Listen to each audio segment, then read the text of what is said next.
Alright, so this is how to beat pendulums.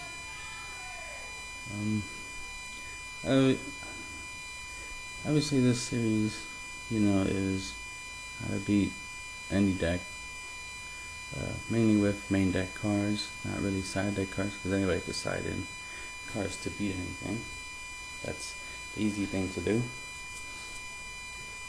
But if you don't side deck like myself, you obviously need main deck solutions to a lot of these different archetypes, or just deck concepts, or even just one powerful card like AP Killer. You know what I mean? AP Killer itself could be a threat. You know what I mean? Stardust Assault Mode could be a threat. Light and Darkness could be a threat, and so forth and so forth. So having main deck solutions to these strong cards, strong concepts, or just strong decks is what the series is about. And I know you guys like the How to Beat series, because I like the How to Beat series, and who doesn't like information? And I like to share my knowledge and tips on winning, because that's what I do a lot. So, how to beat pendulums. One obvious way is you could just MST it.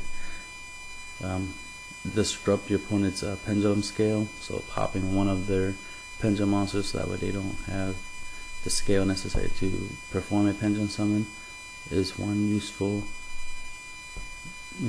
common way of dealing with them. But if they have a second copy, they could just play the second copy and you pretty much did nothing, right? But it's better to try and fail than to not have tried at all, right? Because if you haven't tried at all, you guarantee failure. So Missile Safe Foon would be a main deck solution to slow down, or at least, or maybe even completely destroy somebody's pendulum scale. Especially if they only play like one copy of each pendulum monster. Like they have two pendulum monsters. Let's say they got one scale 1, one scale 8, and that's all they play. It's like, really though? Alright, MST1, boom. Now your whole entire pendulum thing is dead. Unless you have a way of getting the pendulum monster from the extra deck to your hand so that you can replay it, it's pretty much dead. Twister, pretty much the same thing as MST. Double Cyclone, same thing. Ignition, same thing. Photon Stream of Destruction, I like it because it banishes the card. Love that. Love the idea of banishing. So it banishes the cards, much better. So Stardust can't stop, can't stop this, because it banishes, doesn't destroy. So that's awesome. And when you destroy the pendulum monsters, they go into the extra deck face up, which they could always access it later by pendulum summon.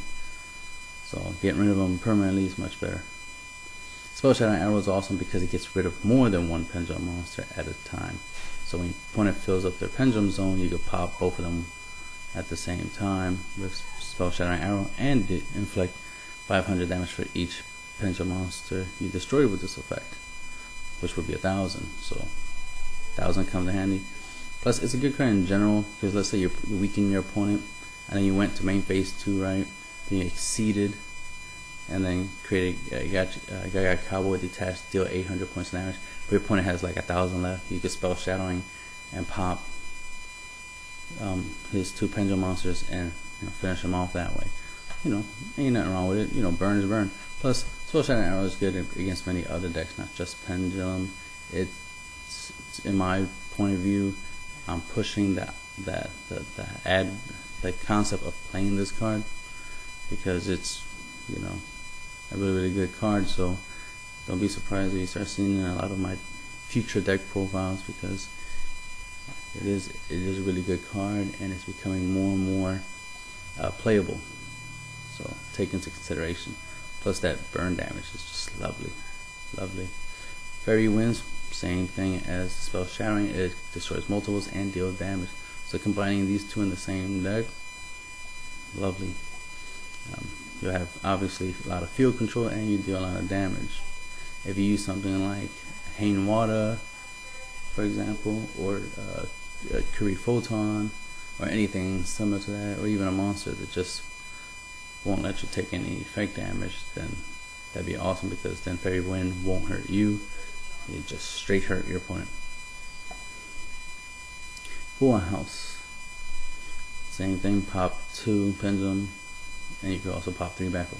This would be really good in artifacts, of course, but it could potentially hurt your opponent in the right scenario. If your opponent has 3 back row, you set this thing, then they play their 2 pendulum monsters, you activate this card, pop the pendulum monsters, and pop the 3 back row.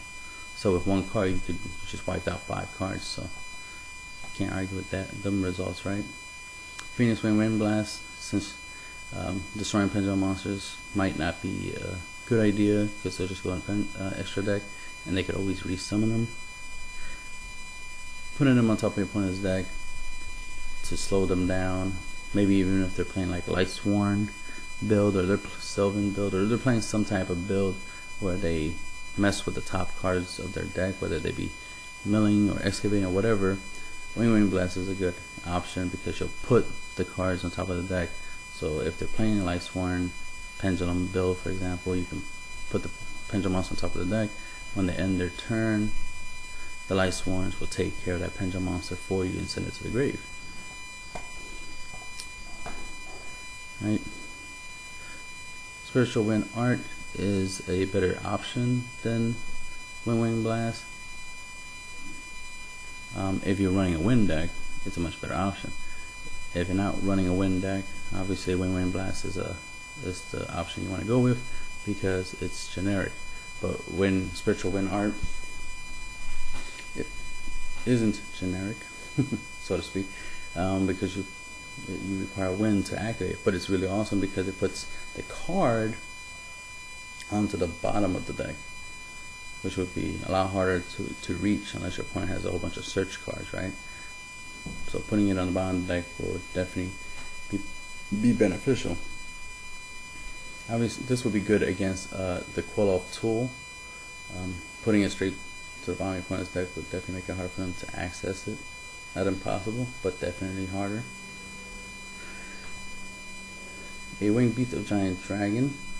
This could be used with a dragon engine, simple dragon engine. You either you run 3 of these, 3 Tefnuts, or you run 3 of these and 3 Vice Dragons, or 3 of these and 3 Esfet. I think it's Esset. It's one of the 5-star heretics that you can normal summon. It's one of them. One of them can be normal summon. It's the one with the 1900 attack. You can summon it, Wind Blast. There's probably a couple other level 5 or higher dragons that you can easily summon to meet the Wind Blast requirements. You can even use Instant Fusion. I like using Instant Fusion with Wind Blast because I play Instant Fusion, bring out 5-star dragon, then bounce the fusion back into my extra deck to pay the cost of Wind Blast, and that's a 2 spell card combo, and I wiped out my opponent's back row. So you can do that. Release Restraint Wave. Any deck that uses equipped cards, this card is good with. Like a Power to a Dragon deck. Let's see, the Noble Knights, and so forth and so forth. The fact that you could just, deliberately run equipped cards just so you can play this, and so pop that back row. Storm, really good because you don't need to run dragons, a dragon engine or an equipped card engine to activate to use. You just pop your own back row to pop your opponent's back row. So you can pop 2 of your own cards to pop 2 of your opponent's pendulum. Like for example, if you play Tenki, grab grab any Beast Warrior monster, and then play Tensu, and then summon Exceed and some other good stuff like that, and set up some good field advantage, and then you have the 2 the Tenki and the Tensu in the field. You can use Storm to pop them to pop the 2 pendulum monsters. You know what I mean? Or if they only have 1 pendulum monster, pop that pendulum monster and pops the back row. So definitely doesn't hurt, because it's good when you want to get rid of stuff that you don't need, and then get rid of stuff your opponent has. Of course, this card doesn't give you the option of choosing how many of your own back row you pop to get the effect off, because it does apply if you have 3 back row, just to pop is 2. But it's all about plain. You could also use this in Noble Knights because you'll play an equip card, pop the equip card with this, pop back, and then equip and some all that good stuff. Haven't checked the rulings on this card specifically. In case the card silver, you could play it, pop silver, crackle, you can activate this effect to preserve itself and still pop macro. That'd be nice if you could do that, but they'll probably have a ruling saying that to destroy. But there are some like release restraint where it says spell control and all set spell and trap cards your opponent controls. You can use this with Fusion Sword Mesmo Blade. Fusion Sword Mesmo Blade can't be destroyed, so you'll keep your Mesmo Blade won't be destroyed, and all your opponent's set spell and trap cards will be destroyed. Just realized sets against. So my bad. Forgot that it face up, so you can do that set. Oops, the card's a little bit close. So Secret Village will just make it hard to play. A large majority of the Pendulum monsters is 1, 2, 3. Currently, there's 3 Pendulum monsters that are spellcasters, so they can always summon one of the Pendulum monsters as a monster, and then play the Pendulum, scale, and then Pendulum summon. So that could happen, of course. But if they're not playing that, they're playing something like the Quoloths or something like that. Well, there is no spellcasters, so they're not going to be able to avoid the inability to play spells, because cards count as half monster count as spells. Secret Village is really good play, especially in the meta spellcast. Seed and is just die village. I guess some advantage. First, the other first good too. Pendulum scales plays only to play guys and the time gaze image.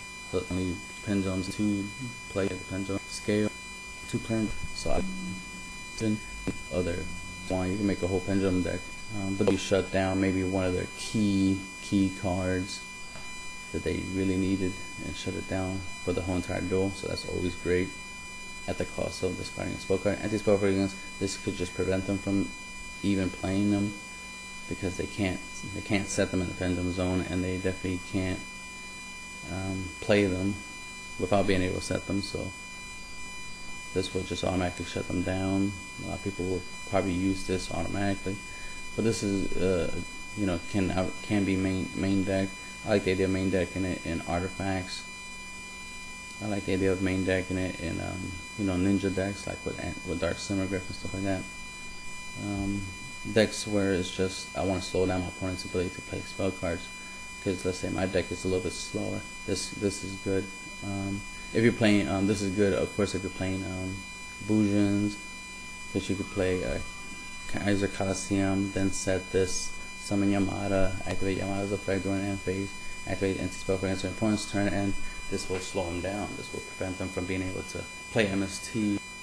They can spell for force. Set MST or your stuff. That'd be their on.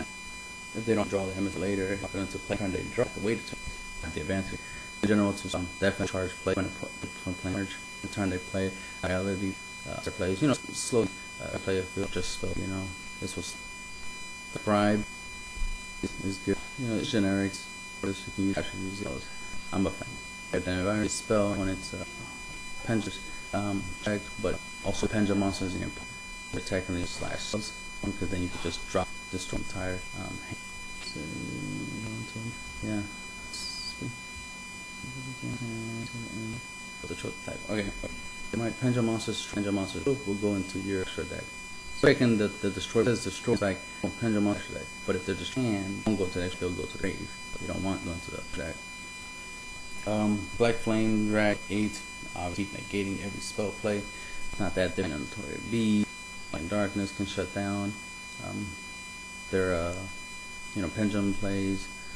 Assault Mode can stop at least one of the pendulum monsters being played. This is a good card because this will make it where they play only one. They won't be able to play another one. They won't be able to play anything after they play that one pendulum, right? So this is a good card if you run Samurais, for example. This with the field spell or any other misvalued card on your side field, bounce it to the hand, negate the pendulum. So obviously the idea is to negate You could use a Dark Paladin and a Dark Paladin deck, especially with the fact that you can use Tamias with a Dark Magician and create this. Obviously you can use, what I like to do is I use Prisma, Elemental Hero Prisma, target Dark Paladin, send Dark Magician to the graveyard, play Tamias, and then there you go, Dark Paladin, right off the bat, first turn, bang. Ready to slow down or take down the Pendulum scale. Heraclinos, same thing, you know, pitch, negate, Shien, just negate. Alright, so there's a lot of options for negating. There's a lot of cards like Breaker and stuff like that, and Black Rose, Exciton Knight. The list goes on and on and on and on. I didn't want to keep adding to this because obviously the point was to show us, like, look, pendulums are broken, they're spam, they're a powerful concept, but there are options, there are outs that you can main deck. There's outs that you already probably have main deck. 7 of these cards are probably already in your deck as I speak, you probably have 7 of these cards in your deck already, so you already have your outs to Pendulum summoning and the Pendulum monsters. So that's the end of the video.